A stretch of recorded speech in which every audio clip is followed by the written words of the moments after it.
This lesson is about the more common form of a dialog, a modal dialog. It's called that because when it's up, you can't do anything else. A modal dialog will always stay on top of its parent window and insist on being answered before allowing the user to access anything else in the program.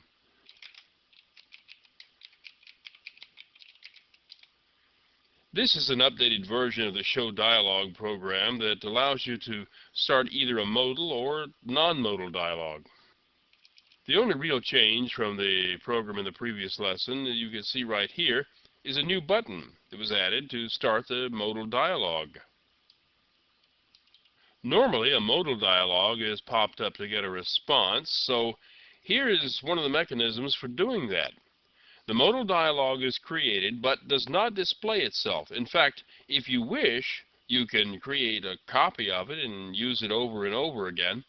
A call to the method getResponse causes the dialog window to appear and wait for input from the user.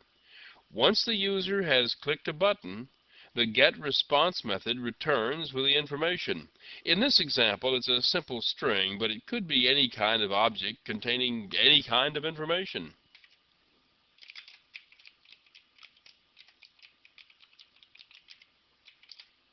This is the modal dialog class. In most respects, it's very much like the non-modal dialog class, but there are some crucial differences. It's still necessary to call super to invoke the constructor of the dialog class. Then a call is made to set modal with a true argument, which makes this a modal dialog. Actually, the same thing could have been done by using a different constructor. If you look in the API documentation under Dialog, you'll see what I mean. There are several constructors that allow you to include the modal setting.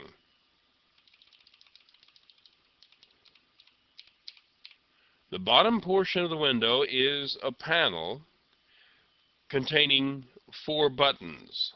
These buttons are labeled with the sort of selections you'll find in a dialog window. All of this is normal, and all of it's stuff you understand, but let me show you a new trick that's in here. Notice that the constructor builds the window and packs it, but does not call show. The reason for this is that the show method is called later. Whenever a call is made to getResponse, a call is made to show to make the dialog appear. At that point, the user is prevented from doing anything except pressing one of the dialog buttons in this window.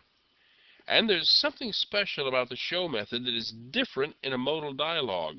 The show method blocks.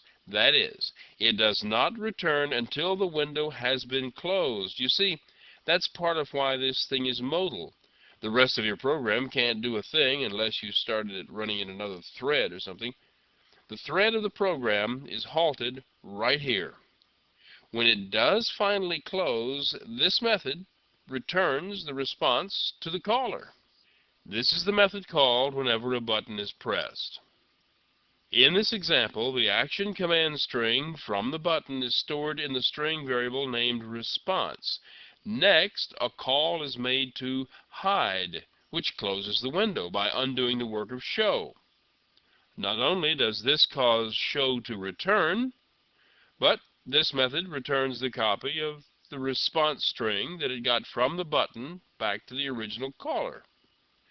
Before I show you how this program works, let me tell you another common approach to this.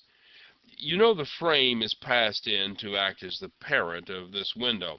Well, if the frame is also an action listener, it can be added to the button's action listener lists and be called directly whenever a button is clicked. Anyway, here's how this program works.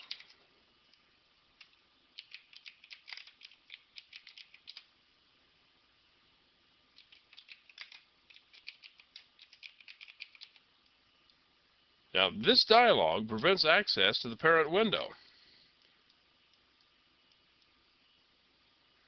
Not only that, but the two of them are connected together. You can access other programs, but the only thing you can do with this program is move this dialog around and make a dialog selection.